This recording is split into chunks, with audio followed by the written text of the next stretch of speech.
For more on the election in Afghanistan, I'm joined by CCTV's Callebs, who is our in-house expert. You've spent so much time there. You just recently came back there not too long ago to cover the first round of elections. Now we're waiting sort of this final round, and we won't know until next month.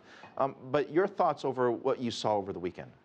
Well, I think that certainly things are moving in the right direction. What I think really disturbs a lot of people, the number of allegations of fraud that skyrocketed this time over last time, and we're hearing both from the Gani camp as well as the camp of Dr. Abdullah.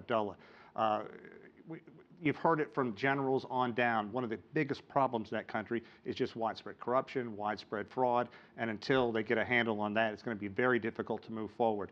Also, you mentioned earlier, no polling places were attacked. 165, though, had to be closed because of a threat of attack. Still, that was better than last time. And also, millions more people voted this time as opposed to last. So there are allegations and concerns that maybe ballot boxes were stuffed. What this country needs is a peaceful transition. They need one of the two candidates, Abdullah or Ashraf Gani, to come away with 50% plus one and end it at that point. So July 22nd, they say, here is the leader of Afghanistan for the foreseeable future.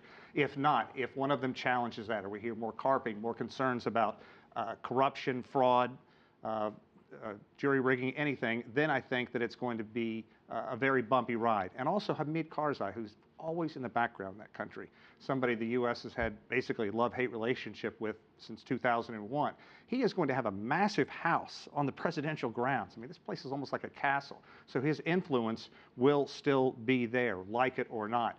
Whether he'll still try to keep his fingers in what goes on in Afghanistan, still trying to offer his thoughts to the next president, we'll have to wait and see. Security being one of the issues, you touched upon it very briefly, but that was one of the issues about the elections as well, as what's going to happen to the future of security, and you're kind of seeing a glimpse of it just during this election process where things really aren't secure.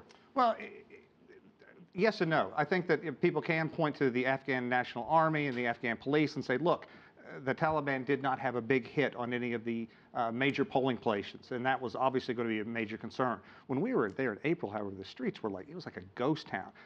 Such a heavy police presence. You got stopped literally every few hundred meters driving from one place to another. And like us, we had body armor in the car and other things, and people would pull us over and check us constantly. So there was always that. You can't live under that kind of repression. You can't have that kind of security 24/7. It didn't look like it happened this time. It looked like the streets were a little more full of people, maybe that used to what happened, maybe a little more comfortable, but security is going to be a major concern. Both candidates, of course, do support keeping limited U.S. troops and having a permanent presence there moving forward, which is something Hamid Karzai said he would not support. Do we have any hint as to who might have a possible edge here, and also what that means for sort of economic reforms going forward? Well, I think that Dr. Abdullah does, and he has a couple things going for him. He was close with the late Massoud, the great Massoud, the leader of the Northern Alliance, who first fought the Soviets, then fought the Taliban, was killed by al-Qaeda just a couple days before 9/11, maybe the day before, but right at that time. He is from Tajikistan, so he has the support of a lot of the military. I think that you're going to see him emerge as the leader. Whether he has 50% plus one, we're not going to know. But clearly in the first election, he also had about 14 percentage points more than Ashraf Ghani. Both of those men worked under Hamid Karzai, Gani as a finance minister, Dr. Abdullah as a foreign minister, so they're both pretty well connected within the country, although Abdullah has by far his better name recognition. So who does I guess, in a lack of a better word, the West, who does the West like for in that spot when you talk about economic reforms? I think the West is kind of betting on Abdullah winning. What they want is a peaceful transition, I think, more than anything. And both of those two candidates are good.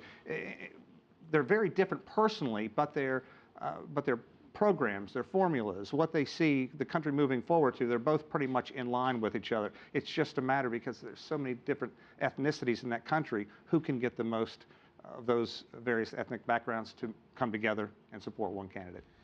Callebs, our in-house expert and historian, if you will, a wealth of knowledge. It's good to see you. Thank you very much.